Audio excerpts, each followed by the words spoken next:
June 21st, 2024, Northwest Baltimore. An argument erupts inside a home here on Gwen Falls Parkway.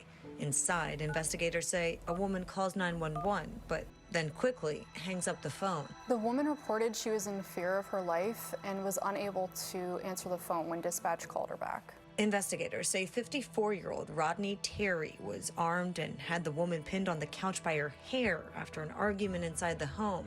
So the victim reported that the argument became heated over work that was being done in the house. In court documents, the woman reported Terry, her former partner, threw a roll of tape at her face, then went and retrieved a firearm.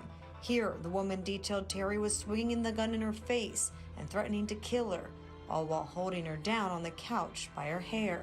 The woman reported to investigators that she thought her life was gone. Investigators say the woman told police Terry eventually let her go, and both she and her grandson left the home, later returning and meeting with officers. After conducting a field interview, officers filed a report which later resulted in a warrant being issued for Terry's arrest. But fast forward more than a year, authorities have yet to track down Terry.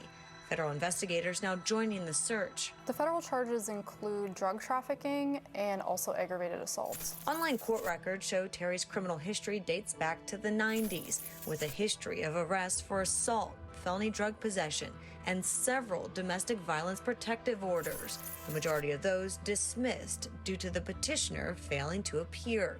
The U.S. Marshals Service on the dangers of domestic violence. Domestic violence cases are always messy, they're dangerous, they're violent.